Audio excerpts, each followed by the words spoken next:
Again, this is Katie Burns with Live Well, and I'm so glad you've been able to join us today for a very special episode. We're talking about relationships, and the reason that I'm doing this today is because you really loved my episode with my mule, Hallelujah, where I talked about relationships and you wanted to see more. I know, Jessica, you were a close second. Just so you know, you may remember Jessica Austin from cooking in her beautiful kitchen. We did a little cooking, some chicken, and then we had Girl Talk, where we just talked about kind of managing life and children, because she's a new mom too. I'm going to get to introductions now and let you guys meet my fabulous guest. First, Jessica Austin. Hi, I'm Jessica Austin. It's good to see you guys again. I live in Dunlap, Tennessee with my husband, Thomas Austin. We have a 1-year-old daughter named Vivian, and I sell real estate over in the Valley, and my husband is an attorney at Austin, Davis & Mitchell. And this is my wonderful mother-in-law, Martha Austin. Hello, and I'm Martha Austin. I have raised 4 children. They are all married, and I have 12 lovely grandchildren. Yeah, and they're all lawyers? All of my children are lawyers, yes. That's fantastic. By default sometimes. Guys, thank you so much for joining me today. And then this is my mother-in-law, Gayanne Burns. Hi there, I'm Gayanne Burns. My husband's Philip Burns. I have 3 grown married children and 6 grandchildren. Ooh.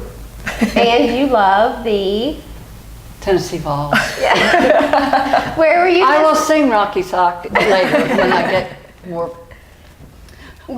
Right. Yes. Big game this past weekend. It was indeed. It was stunner. It was a stunner. I know. What did it feel like? So, it was great. You know, of course, the Georgia fans were going crazy after their big pass. Mm-hmm. And then, of course, we had ours.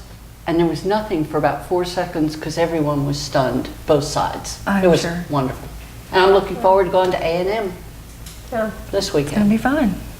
Lifelong fan right here. Oh, Indeed. You've had tickets for how many years? Or do you 40 or more. Yeah. oh wow.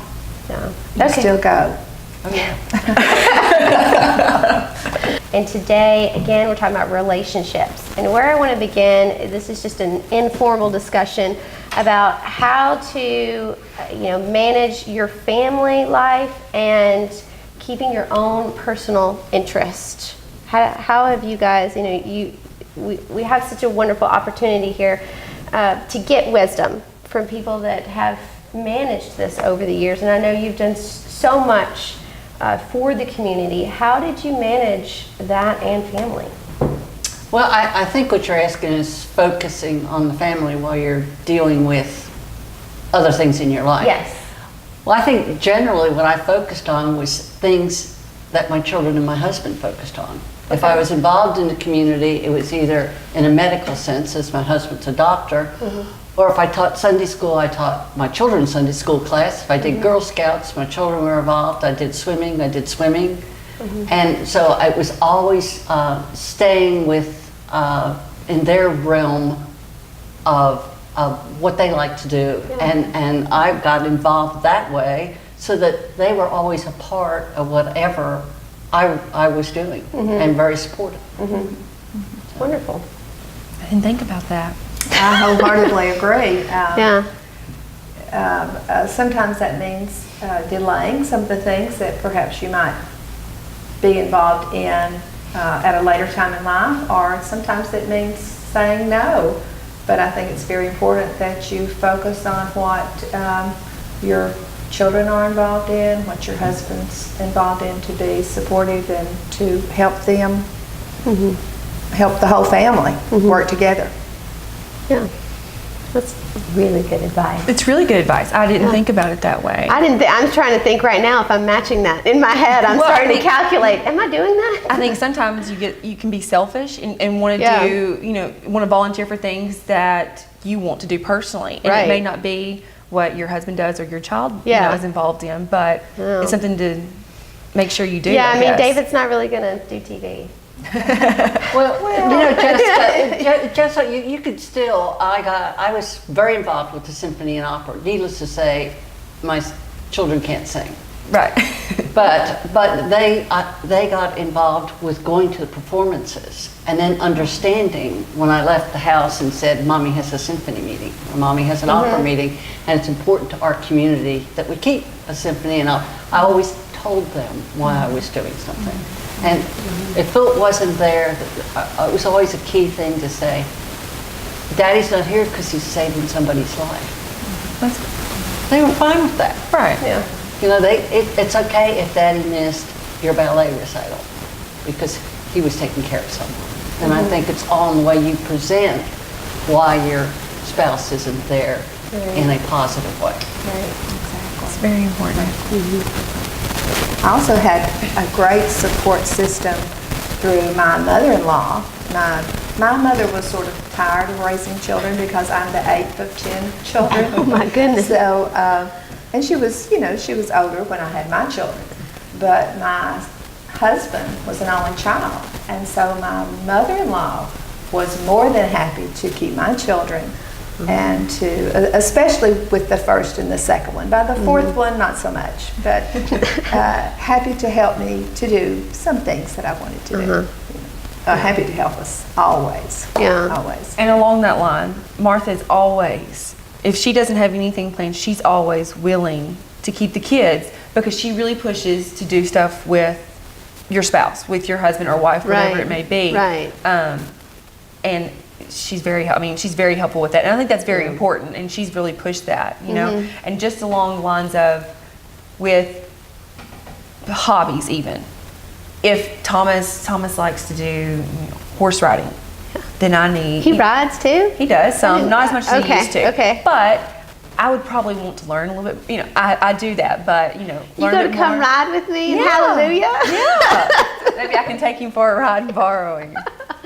Yeah, he's quite the mule. Okay. No, I think that is a really good point in having your interest. And my mom cooks for us every weekend. So that's, because I'm a big cook and I'm preparing to cook all week. And so to have that off my table is huge. And she's really good. And I enjoy it.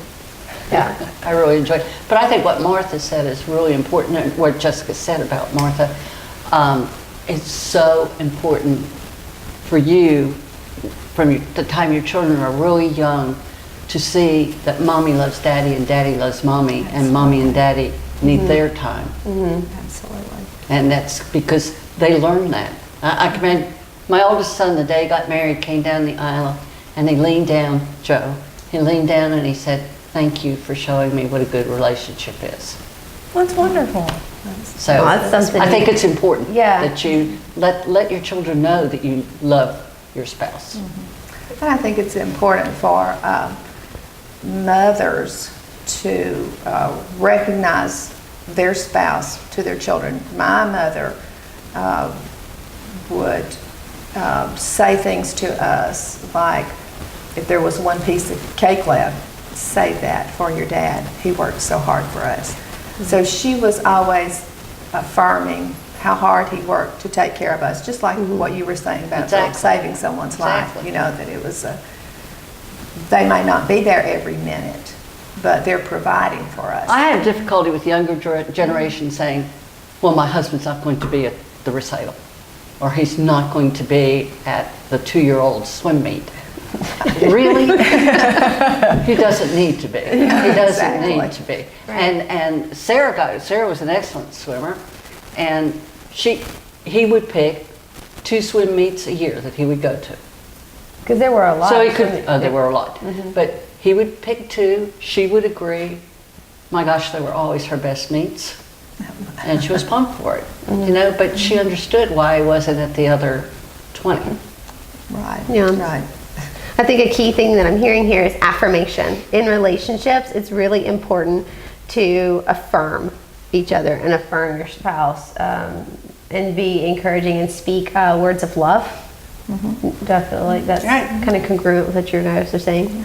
Okay. And I think, when you have, what's the book? It's the 5 love languages. Yes, that And I is. think most men pick affirmation is their number 1. They may not Right. know it, but when they do the quiz, they find out that is their I really number liked 1. So I think it's really important to them. And like she says, sometimes more, Thomas is not around Vivian as much as he probably would like to be. Right. And definitely not, as much as I'm able to be around her.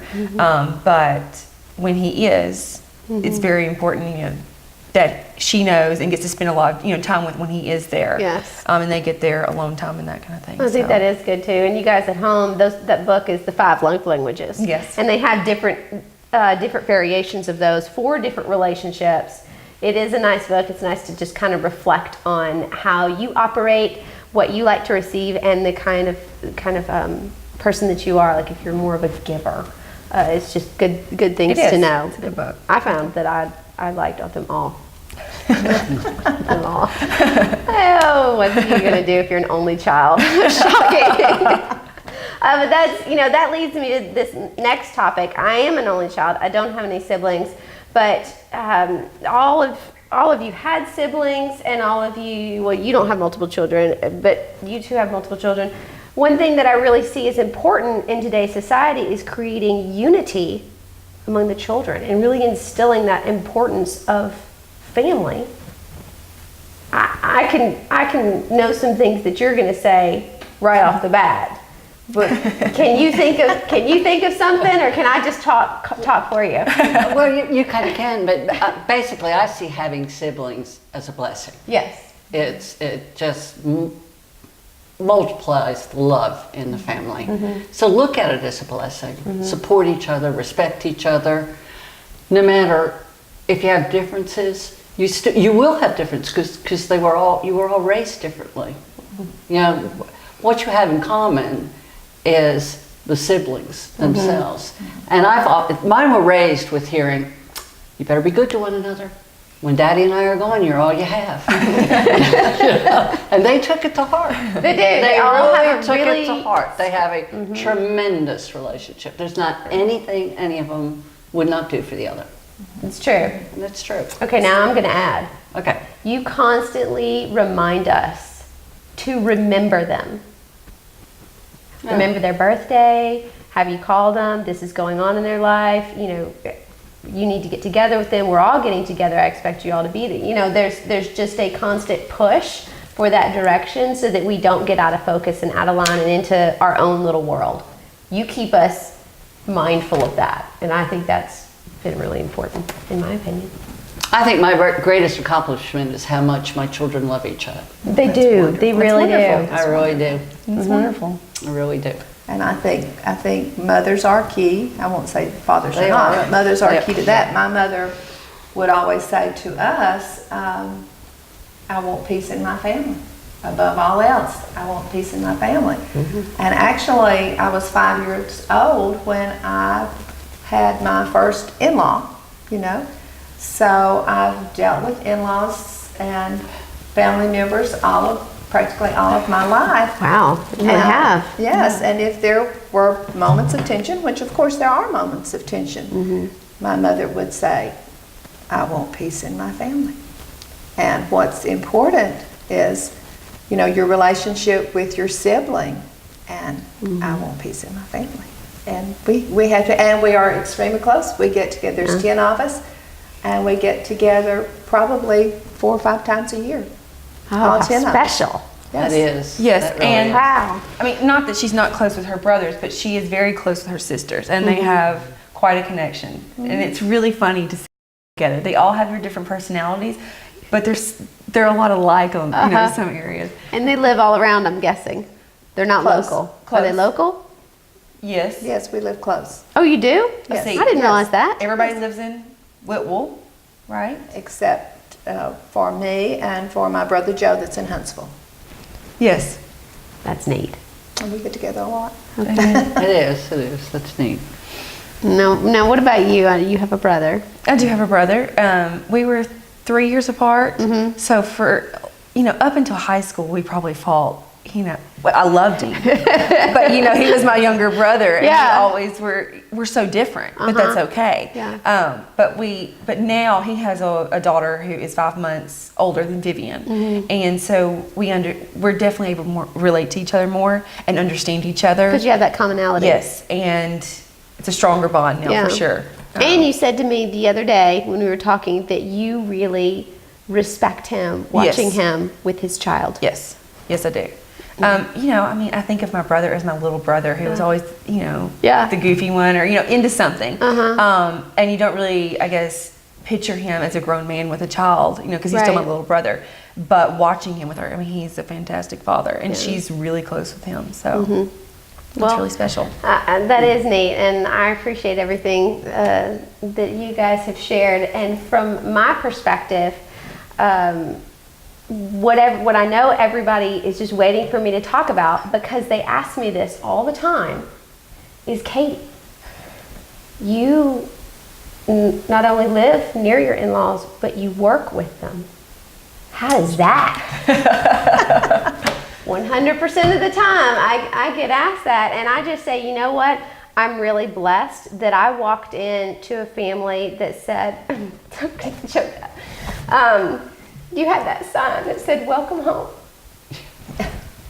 Sorry, crying on TV.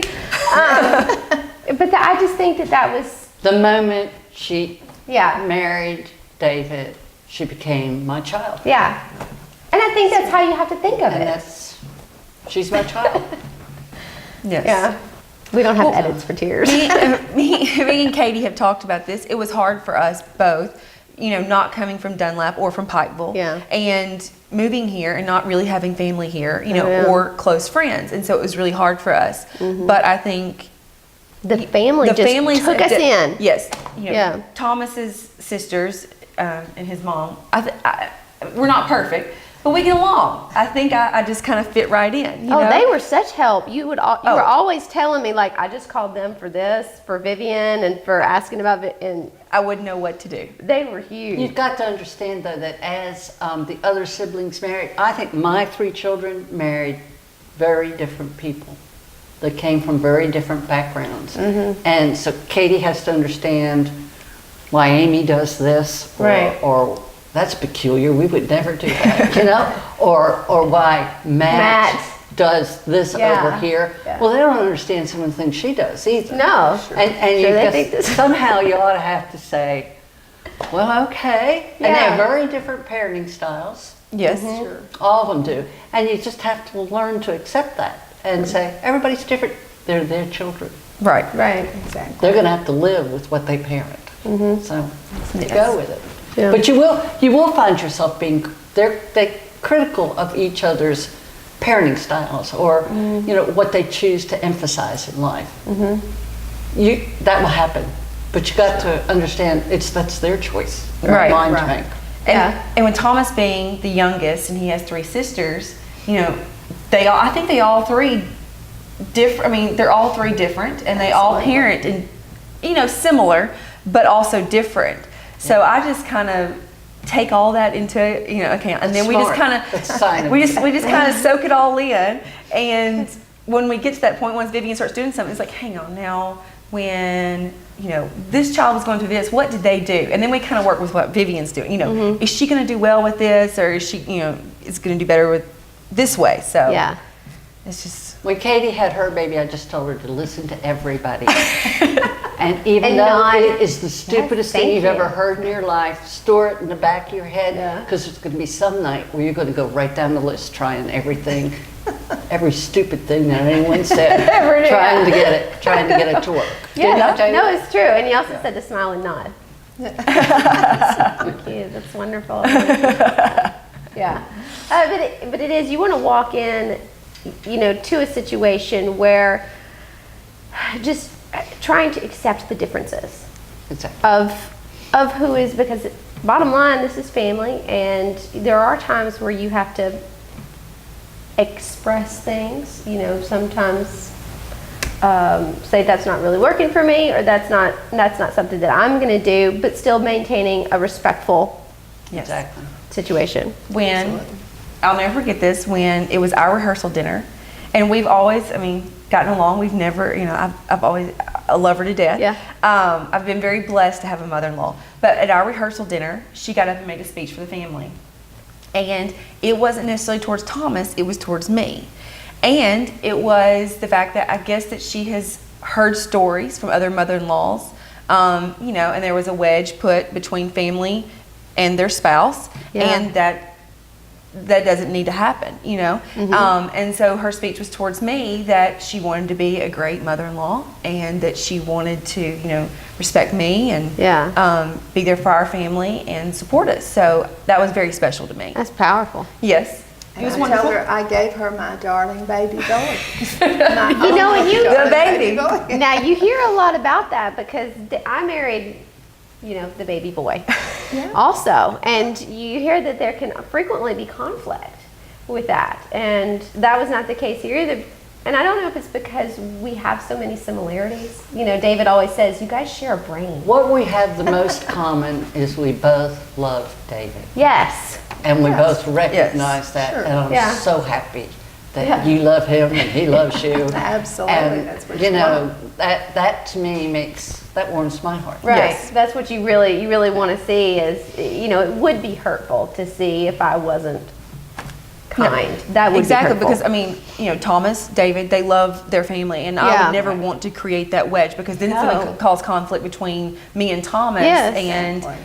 you know, I know he loves me, but that's always his family. Yeah. You know, and so you don't want to separate No. that. You don't want to say, you know, sorry, that's your family, that's important to you, but we're going to put a divide there. yeah, I mean. Luckily, me and Martha have never had any conflict whatsoever. She's very careful of always including me or not stepping on my toes. Like I know some, you know, other friends of mine, you know, their mother-in-law definitely, you know, assert themselves. Imposes. Yes. I think they impose. She just lets us figure it out for ourselves. Yeah. But I think if we were to have a conflict, we would be able to talk about it and move on. Exactly. In fact, I also said in that little speech that, hey, if I'm doing anything you don't like, just let me know. Yeah. We'll change it. We'll fix it. And I was sincere. Yes, I was very sincere. Yes. Yeah, and I think, nice. you know, anytime you go to communicate a message, what's important to remember is to not be violent with your words. There's a really good book called Nonviolent Communication where it walks you through these 4 steps. And, you know, yes, when you're talking about that, initially it can feel contrived, but just to give you a general idea, you start off with what you observe. Something has happened. You know, it could be that I noticed that you're always late for dinner. Okay. Now, that's not, you don't make an evaluation on that, or in that you just don't care, so you don't show up. You show up late. So that's an evaluation. You wouldn't want to say that. So just see you're without late. knowing. I've said a lot worse now. If you're not there, you're left out. Too bad. You're at the end of the line. Right. So you're just late. And then number 2 is you know, how you feel about that, and you don't blame the other person for that feeling. Like you don't say you're abusive, because that implies that Sure. that's an evaluation. You'll just say, I feel hurt. And then you express a need, like I really need you to be respectful of the time that I've set or what I'm asking. And then you make a request, not a demand. That's an important step. That's very I love important. I love listening to this because it all sounds lovely. But our oldest son, you know, he could be 6 hours late. And finally, we have learned to eat without him. Right. We were just saying. We just She eat just without it. stopped. She just stopped making the request and I did. moved on.